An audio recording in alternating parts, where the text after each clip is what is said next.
So the D&D YouTuber community has a Monster Week going on right now, and the monster is the Fae. Okay. Now, I'm not going to make this channel be primarily about D&D. I still want to talk about various different fandoms. I'm interested in media, but D&D is one of those things that I'm interested in. And as someone who's writing a book involving fairies, who are a type of fae, this felt like something I should add my 2 cents to.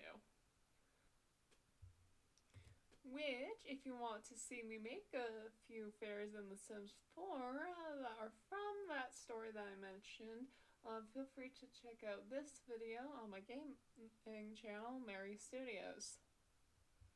But if you were anything like me growing up, you might have seen fairies and things like Disney's Fairies, focused on Tinkerbell and her friends, connecting with nature and helping in that sort of relation, or even the Ferngully movie, with connection to nature as they strive to protect the forest. And there was also, the Rainbow Magic series, where each fairy has a certain role to play in how our human world works. Some of them might be nature related, others are how we have fun.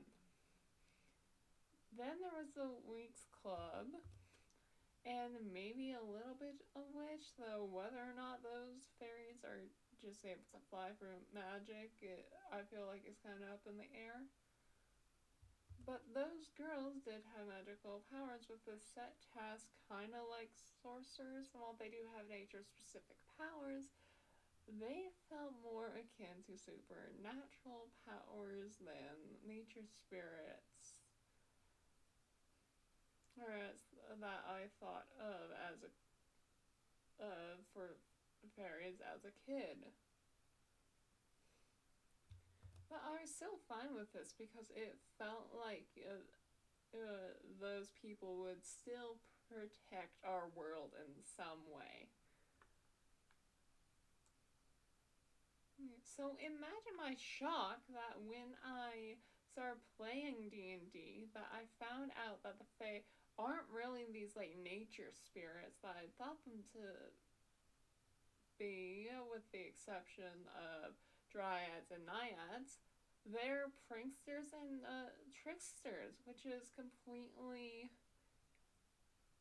different from how I imagined them.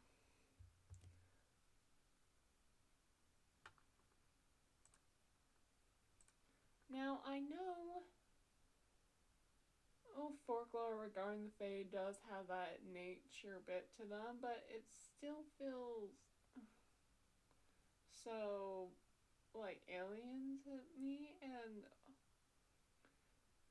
I don't know about you, but when I run Fae, I feel like I'm asking myself, like, how do I keep them from basically being a reskin of devils and demons who likes making deals, whether that be tricks or bringing them to their end.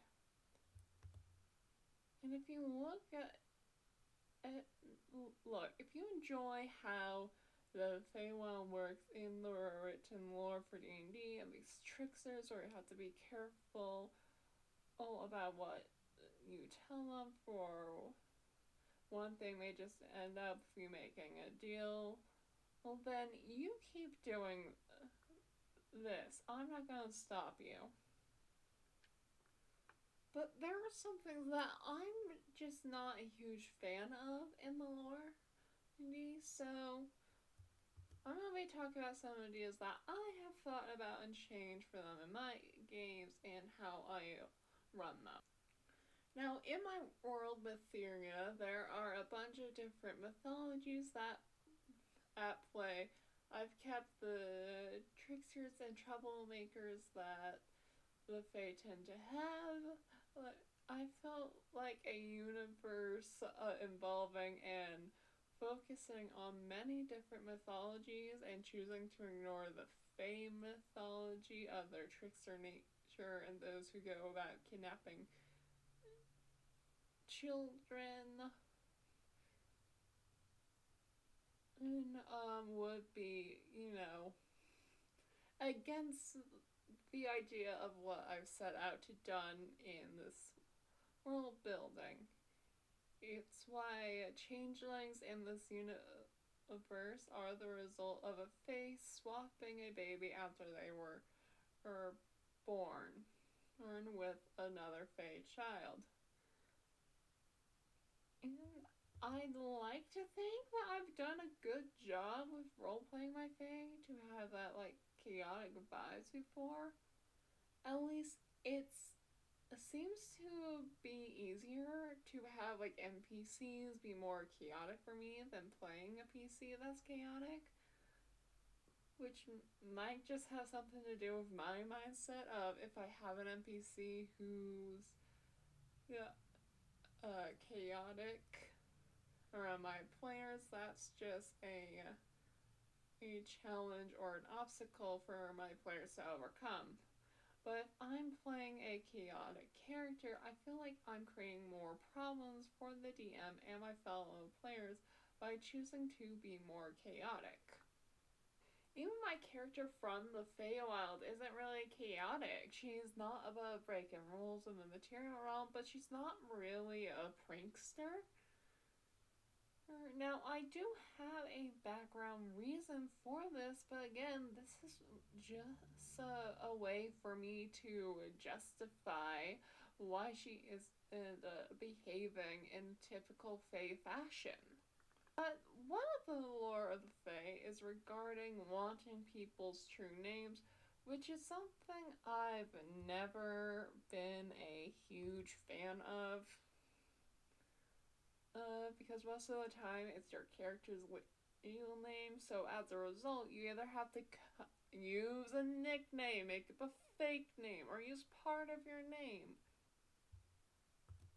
However, in this universe of Mytheria, which again uses various different mythologies, there is a instance in Egyptian mythology where there's a part of your soul called your Ren, or your true name.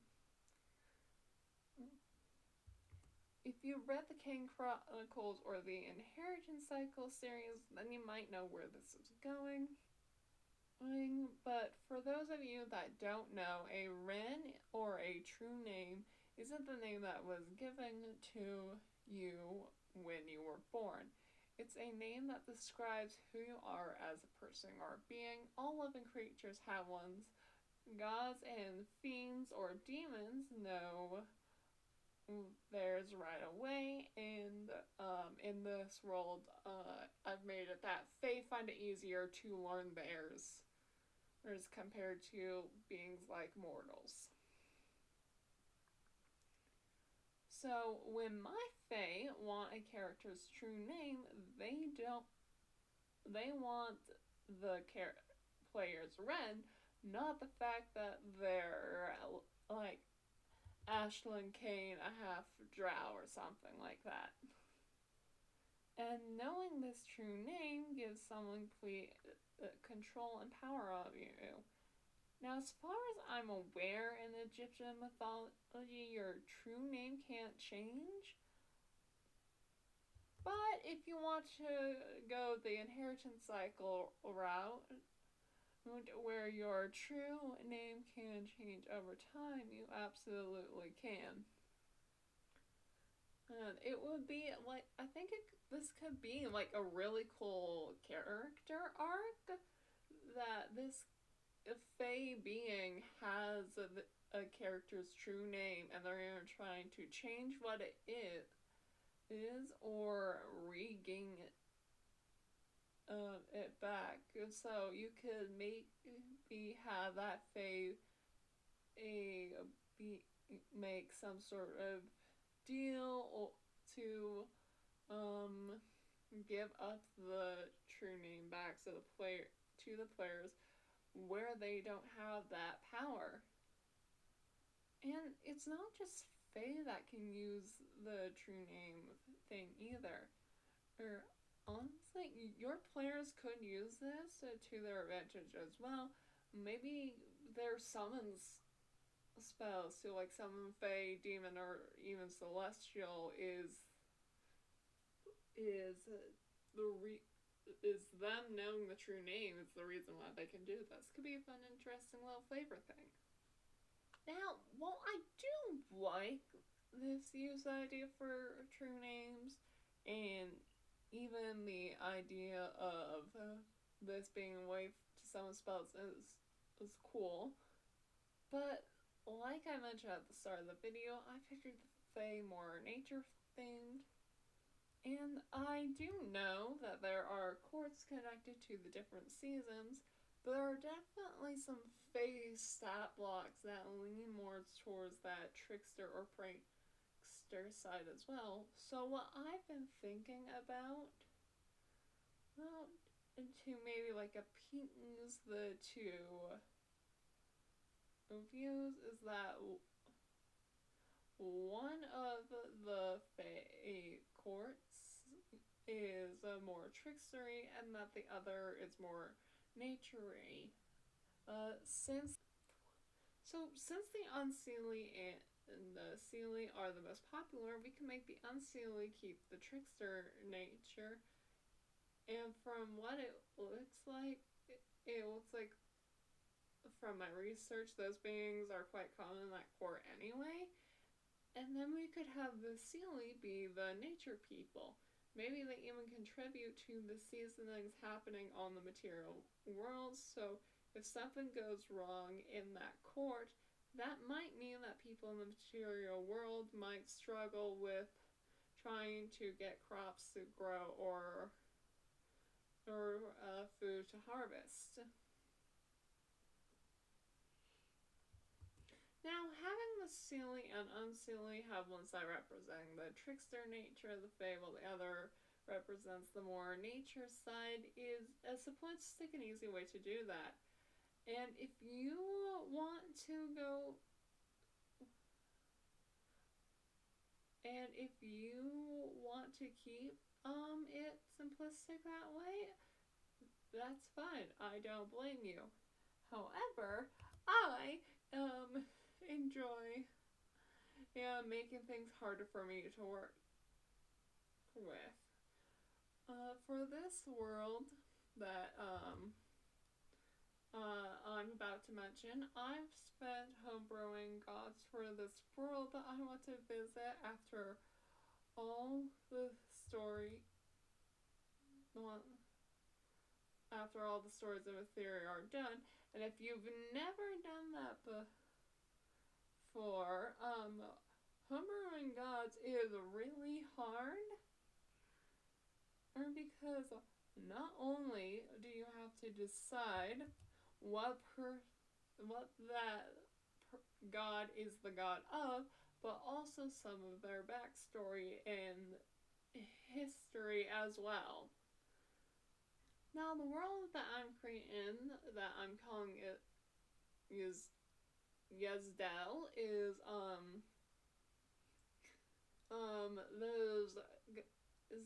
those gods that I've created have retreated to Mount Celestia because a Raven King killed the god of death, and it really panicked the gods and goddesses. The Raven Queen can be blamed for a lot of things going wrong in Yezdel if you look back far enough. But because of this, Geod, the god of death, can't change the seasons like he used to. So he's reached out to the Feywild. Now, as a result, you have the Prankster Court, which I'm probably going to call either the Gloaming Court or the Unseelie, unless someone could give me a better name, or I think of a better name later down the road. And these could contain creatures like changelings, hags, quicklings, high fae imposters, and fairy burrowers and pests. But then we have the four courts that are named after the seasons. So of course, Eladrin fits well in each of these courts, along with nymphs and dryads. And there's probably, a relative peace between the four, but this is the play. They flip emotions the like that. Wrong move could easily cause a full-blown war. But together, they will band together and fight against the Golden Court. Or might even call the four courts being together like the ceiling, or might even be the courts of stars. I'm not sure.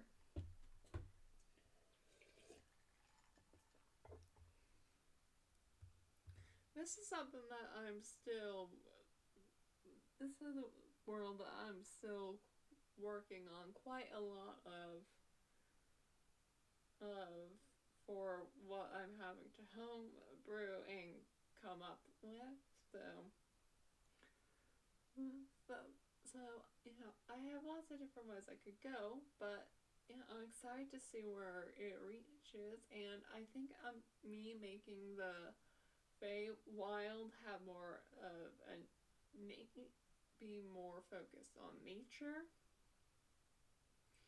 is gonna be a lot more fun for me to run personally. And I really am excited for whenever I do get the chance to run it. And yeah, that's just my thoughts and opinions on the Feywild. Let me know your guys' experiences with running the Feywild. Do you find it challenging, easy, easy